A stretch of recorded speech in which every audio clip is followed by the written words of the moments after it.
Welcome to Porch Play Chat, sponsored by the American Association for Promoting the Child's Right to Play, or more affectionately called IPA-USA. IPA-USA is the USA affiliate of the International Play Association, and you can find more about them by going to ipaworld.org.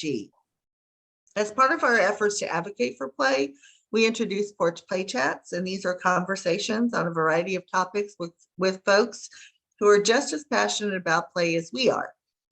I'm Deb Lawrence, and I'm the president of IPA-USA, and you can find out more about IPA-USA by going to IPA-USA.org.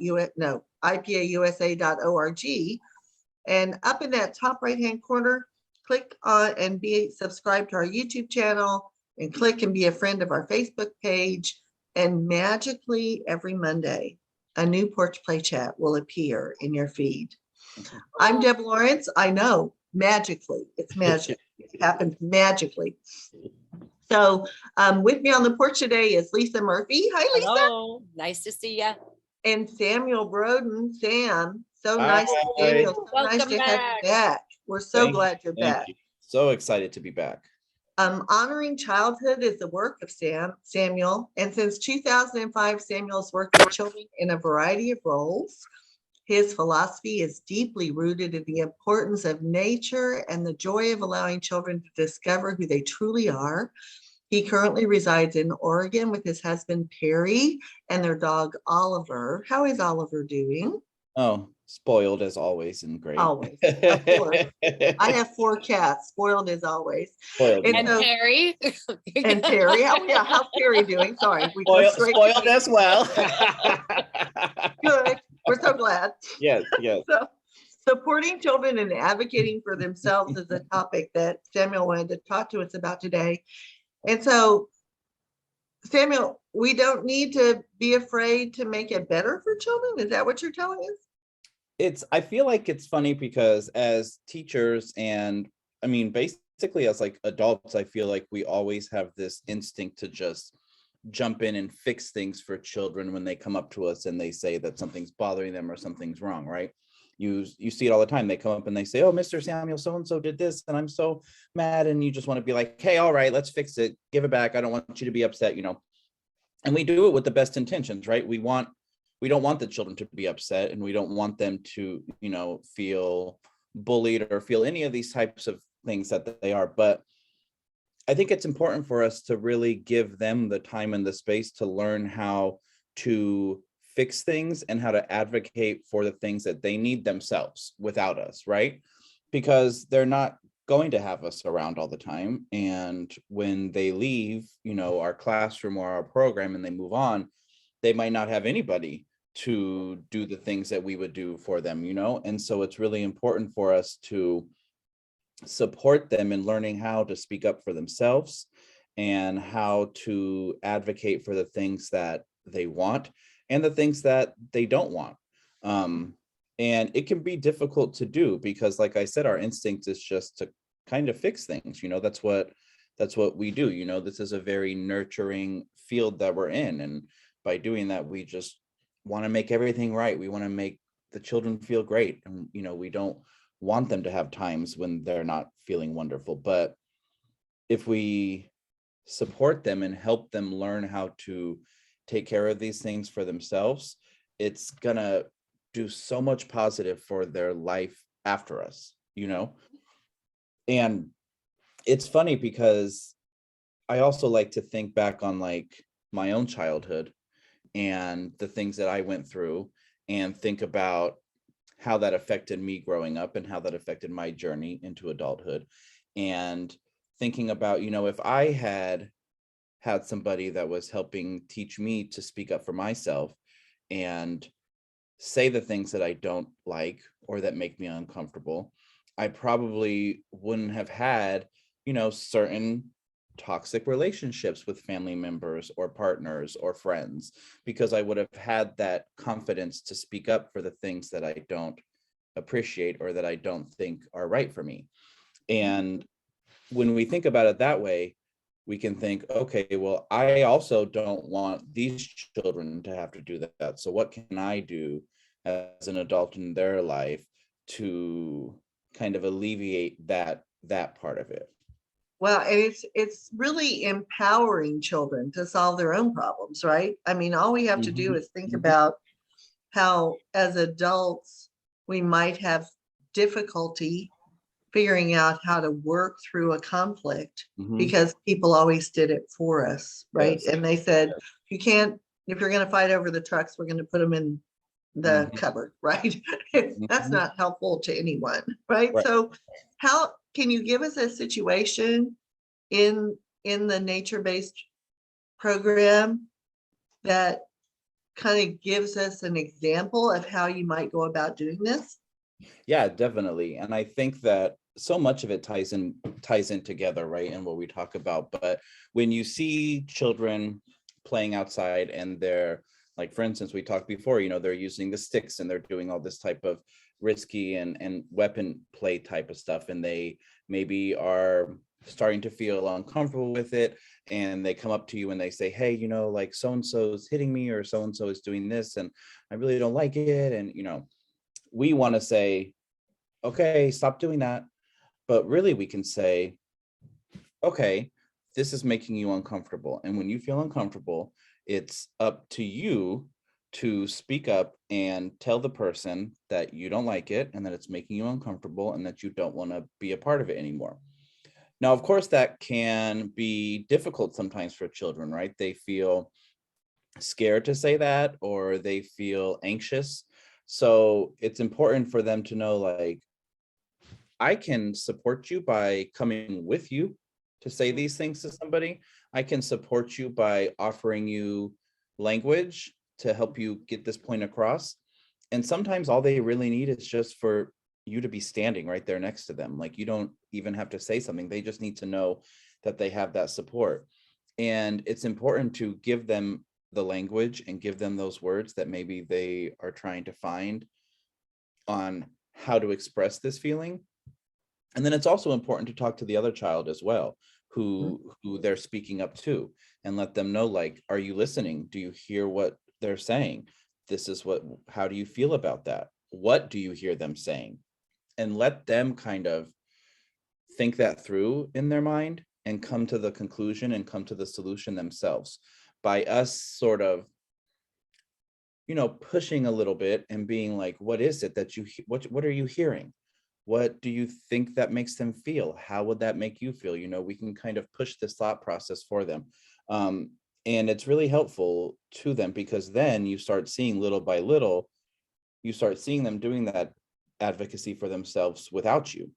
And when you start seeing those types of things, it's really amazing because we've been giving them a space to know that it's okay to do that.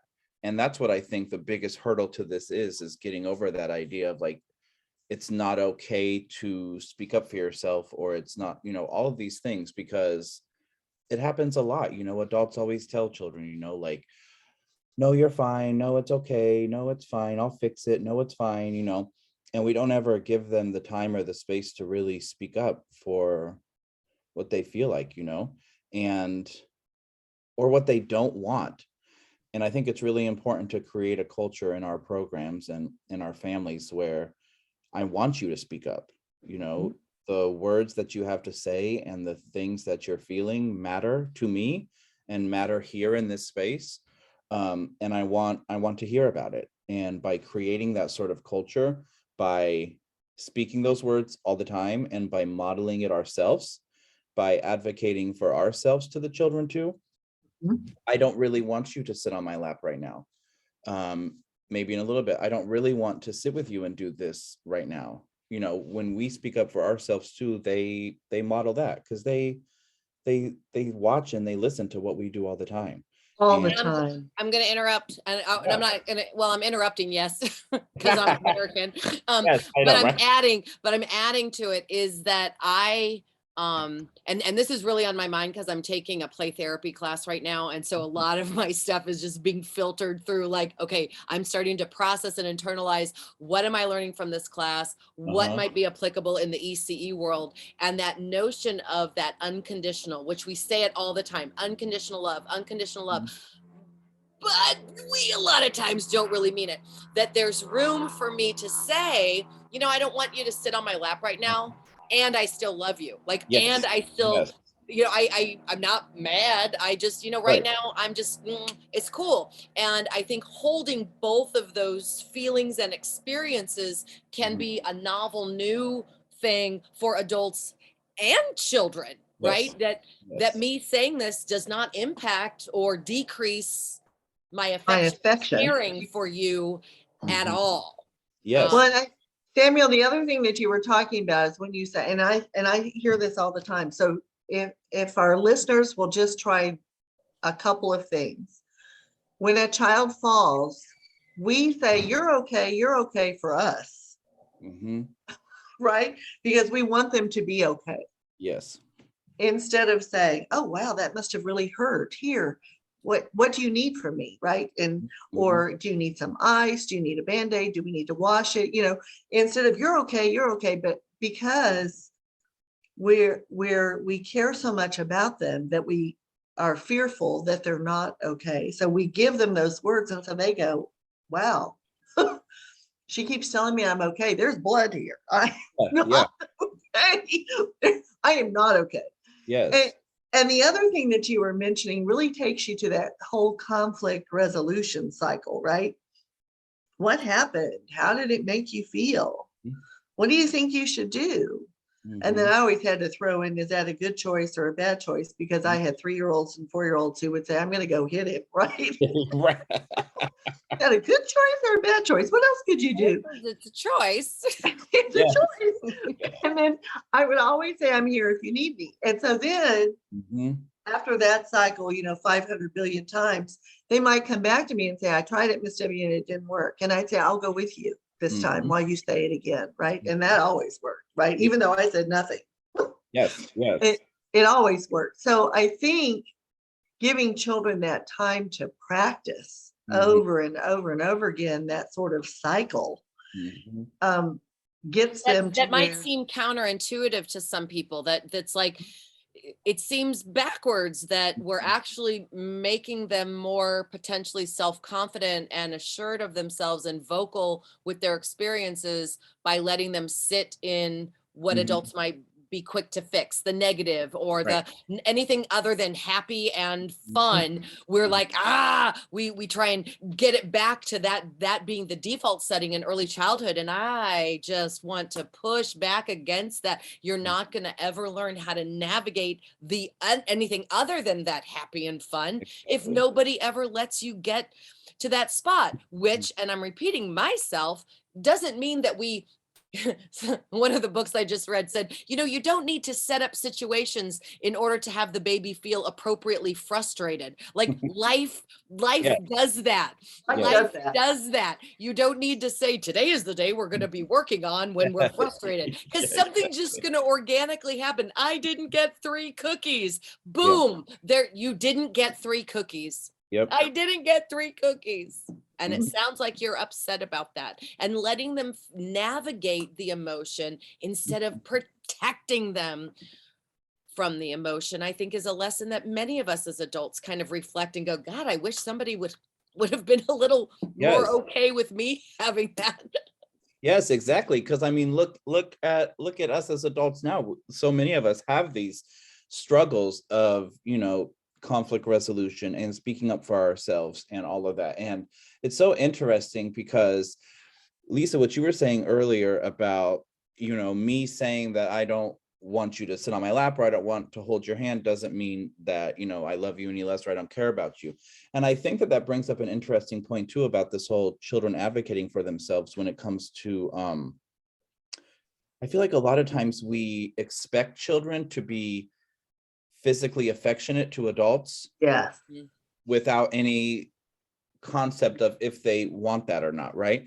We always are saying, give me a hug. Oh, go give your uncle a hug. Go give grandma a kiss. Go, and rubbing on their heads and doing all these sorts of things. And I think it's important in those situations too, for while we're advocating for that for ourselves and modeling it, we're also allowing children to say that to us as well. I don't really want a hug right now, or I don't really want this right now, or, any of those things. And praising them for saying those things, Right. saying, Instead of being offended, wow, right? yes, exactly. Like, I I'm glad understand you were what you're able to saying. tell me that. Uh-huh. Yeah, I'm really proud of you for being able to tell me that, and I am going to respect what you say, and we can do that a lot with the way that we model, and then we start seeing the children, we start seeing them asking people before doing things, and this takes us into the whole idea of teaching them consent. But it's really great for them to see us doing it, I think, because everywhere else they go in their family, probably a lot of other classrooms or teachers they deal with, that isn't the case, right? And the first time we do it, they might be like a little taken aback, like, what do you mean I can't hold your hand? Or what do you mean you don't want to sit and play this game with me? Or you're supposed to want to do everything with me? Or, and so when we can explain that to them, like, right now I'm just feeling like I want to do this right now, and that's fine. And maybe later we can find something to do together, but it just isn't really what I want right now. And also letting them give a response and talk through that. So often with all of these things, we like shut children down. We don't allow them to have a response. We don't allow them to have a reaction. We don't allow them to work through whatever feelings they're having based on these things. And I say it all the time, these children have been here for like 40 months, and that's like no time at all. And we're expecting them to work through these feelings that we have a hard time working through, and so it's like, if I have a hard time working through something as a 35-year-old adult, why would I expect these children who are 35 months old to do this? It's a very interesting thing to me. Yeah. And I always go back to the 3-year-old classroom when I was a teacher with Thomas. Thomas did not like to be touched. I'm a touchy-feely person. So with Thomas, I actually had to hold my hands as I went by him. Yes. And I would show it that I was, because he would tense up as I came, because I'm always touching a child's head and they loved it, right? Thomas did not like to be touched. So sometimes I think that we feel rejected by children when they may say, I don't want to hug today. And instead, we need to be respectful of children instead of feeling rejected, right? So that's that reframing, Deb, that you're good at always pointing out. That reframing, instead of they're not saying that. Right. They're not saying I don't like you. They're not saying I don't want to be in your presence. They're saying I don't want to be touched right now. So we should actually, in some way, pat ourselves on the back that we have created an environment where this 3 or 4-year-old feels the ability to be that honest without worrying or fear of rejection from the adults in the space. Yeah. Because just the fact that we feel like that's a rejection is a thing that we should be thinking about where that comes from. Oh yeah. Right? Where that comes from, it comes from, us growing up and having that, and not having the space to speak up and advocate. So I don't want those same feelings to happen to these children. So instead, I'm going to feel proud. Like, I really love that. Like, I love to hear you speak up for yourself with me, with your parents, with anybody, because with this whole idea of children being expected to be affectionate with adults, it's just very, very interesting to me, because it's showing them that in order to show love to somebody, you have to have some sort of physical touch or physical affection, which obviously we know can lead to a lot of issues, which be fixed or tried to be fixed by us just giving them that respect and that space to, it's okay to say that to me. It's safe here for you to say that to me. And respecting whatever it is that they're saying and whatever it is that they're wanting. And it's a really hard thing to do, because it's been ingrained in us the opposite way, right? And so it is hard for us. It's like, oh man, why are they doing this? Or why, like you said, Deb, like, why don't they want to give me a hug? Like, I want to show my love to them. I want to do that. And then, like, really doing that reframe of that language and what it is that they're actually saying when they're telling us that, you know. And the other and thing when I think staff- okay, go ahead. You I was gonna first. say, and then when staff come in, perhaps like, and I was actually journaling about this morning. So in the play therapy class, there's a lot, get supervision, when this is happening and coming up with a client, get supervision. And I'm like, you know what? I am going to steal this and work it for people in early childhood. When this kind of stuff, the equivalent of go get supervision is going to be talk to your lead, talk to a mentor, talk to your director for when this stuff comes up. And how can we walk through? Okay, so right now you're in a spot where how you receive affection is very physical. Are there other ways? What are some other ways? Not that you would process this with the child necessarily, but with your supervisor of like, okay, what are some of the other ways that you can, see this? How do I assist you in reframing it? And as I've said 1,000 times on the porch and at podcast, everybody in this profession needs therapy. Everybody, you're doing yourself a favor. You're doing your families, your clients, your children a favor to go work on your stuff. Yes. And Tamara Jacobson, I'm going to name drop her. She's a fantastic resource for that. And then Deb, I want you to jump in, but I don't want to lose this thought. For you also, Samuel, as a resource, if it's not in your tool belt already, and if it is, awesome. And if not, also for our listeners, Heather Shoemaker out of Michigan talks about it's okay to go up the slide. It's okay to not share. And in that book, she does a whole chapter on why it's okay to not have to kiss grandma. And very easy reading and direct and to the point. And so name drop there and book drop for her as well. Okay, two things. I have two things. So the first is on TikTok. And I actually had my. Shut up! You know what TikTok is? I do know what TikTok is, but I only know what TikTok is because my husband pulls them up on his phone sometimes to show me the cute things. But he pulled up this one for me that was a teacher who had a list. How do you want to be greeted today? And children would be able. I'm sure you've all seen it, right? Children would be able to point to the one, and then she would do whatever they wanted. What a respectful thing, right? That you don't have to have a hug from the teacher every day. You can say, I want a high five. You can say, I want a wiggle dance. You can say whatever it is. It doesn't have to be a hug. And that is respectful. And we should be thinking about that in how we greet children every day. But the other thing I think that goes a little deeper in our stuff is that there are sometimes the ways we were raised culturally influence how we empower children in a classroom, right? Because, when I'm doing the 20 question cultural thing, in a classroom with students, one of the things that really comes up is what happens if you disagreed in your home, right? And, and the majority of the classroom, you didn't do that. Right. And if you did, there was a physical penalty of doing that. And so in a classroom with children, when we have that cultural baggage of how we were raised, or in our culture, we must respect our elders, and it is top priority, highest priority. Then you have to recognize that these children weren't raised in your culture, right? That they're raised in their own family's culture. And so you have to say, okay, that's my stuff. And so when a child says, I hate you, to you as a teacher, and you say, don't talk to me that way, right? Instead of saying, wow, you must be really angry with me, right? Instead of, we have this gut reaction based on our own experiences. And so sometimes it's hard to empower children to express themselves when you were shut down as a child when you tried to do that.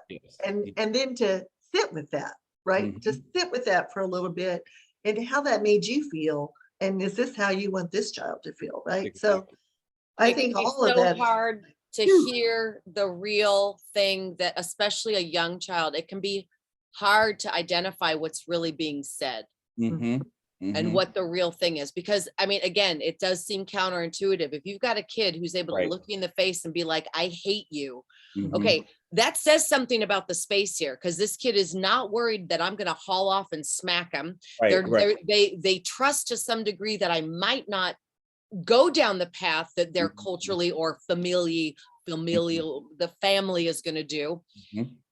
But I need to see a little bit of a positive thing here, that it can be expressed, but then how do I respond to that? Right. And how do I bite my tongue, Mhm. especially if my gut is not appropriate? Like if I knew I was going to get my mouth smacked, and clearly that's not an option as a preschool teacher. Right. So if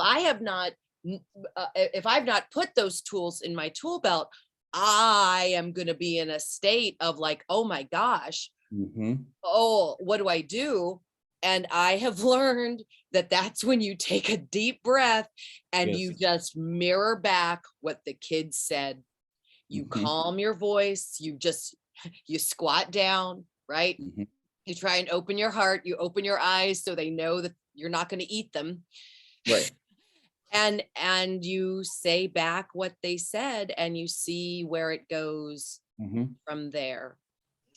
That And can that be takes, so hard. oh, how easy is it for us to process here on the Exactly. porch and sit here and be Right. like, oh, this is what I would do. I Right, would just right. squat down Yes, and exactly. say, Exactly. I still love you, baby. Yes, exactly. I love that this is like where this conversation has gone, because such a huge piece of the work that we do is that ability to self-reflect and that ability to look at our experiences and how they shape us and what those mean, and working through that. I think that if we aren't able to do self-reflection on ourselves and our experiences and our past in order to make it better for these children, then it's not going to work. And I think that obviously that piece is super difficult. It's hard to look back on things that have happened to you in your life and in your childhood and connect those to your behaviors and your thought processes now, and trying to decide if that's positive and that's what you want to continue on, right? It can be a really difficult thing. But I think when we shift our thinking and we think about it that way, and we think about, okay, what happened to me when I was a child, whatever situation it is, how was it handled? How did that make me feel? And how has that affected my life now? Mhm. And what do I want? And how would I have liked it to be different? And in the ways that I would have liked it to be different, maybe I should try those things now. Mhm. And it can be hard because, Lisa, like you said, our gut reaction is those things that are probably not positive, right?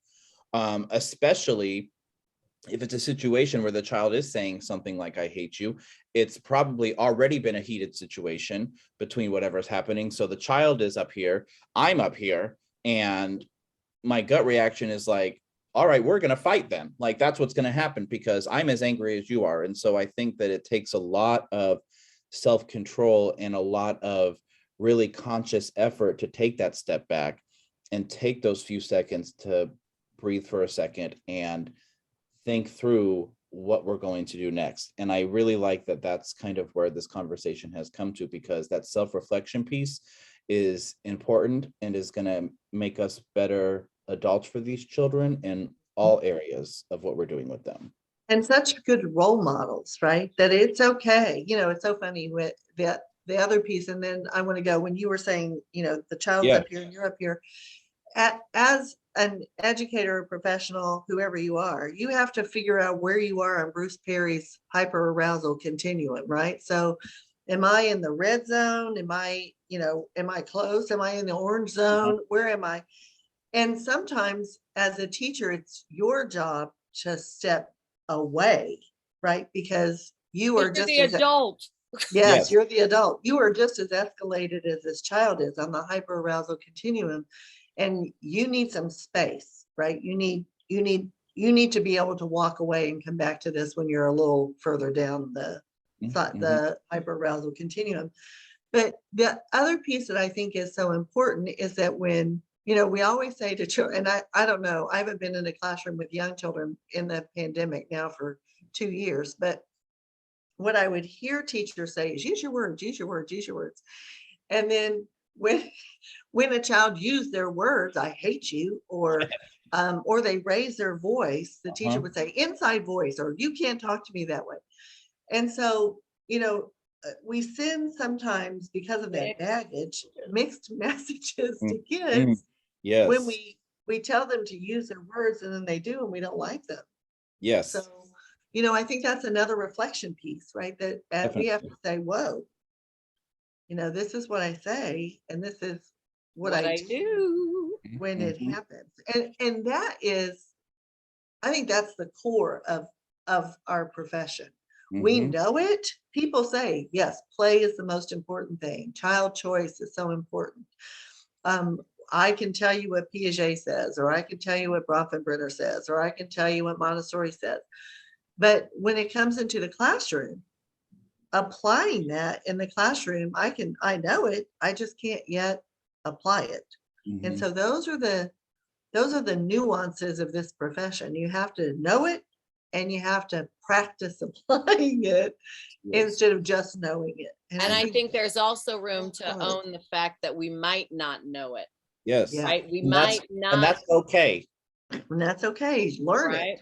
Yes. Yes. And it's like, I feel like when we talk about these things about, maybe us being elevated with the children and both being on the same level, being angry and all these things are happening. And maybe we said something wrong, or maybe, when we're reflecting back, I think it's important for people to know that that doesn't make us bad teachers. It doesn't make us bad anything. It's good. It's okay. We're working to doing the right thing, because being with children all day is very difficult and it's very draining. And it's natural for us to get to those places sometimes, and knowing that that's okay. It's how we move past it. It's how we move through it. And it's how we use it as a learning opportunity for the children.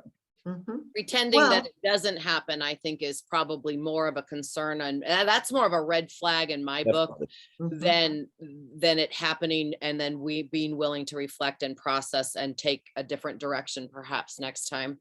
Definitely. I never get mad at children. Yeah. Right. Liar. Are you a teacher? Liar. Liar. Yeah. You're a human and you have emotions, right? And so we're not perfect. And all of us will say, wow, I wish that had gone better. What could I do differently next time?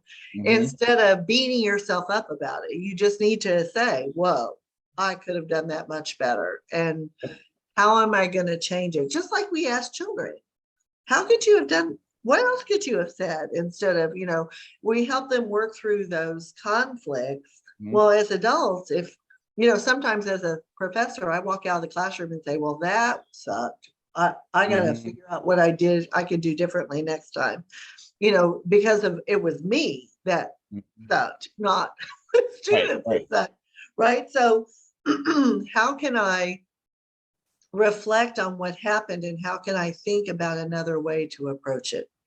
And share that with the children too. Share that with the children. If you feel like you did something that was inappropriate and you're trying to fix it, say that to them. Say that, I raised my voice. I'm sorry. This was not the way I wanted this to go. I should not have done this. I was feeling this way. I'm really trying to work on it, but I wanted to apologize to you because that's not how I want our conversation to go, or whatever it is. And that's showing so much to the children as well. And owning up, right? Because sometimes I didn't do anything, or sorry, he's going to fix everything.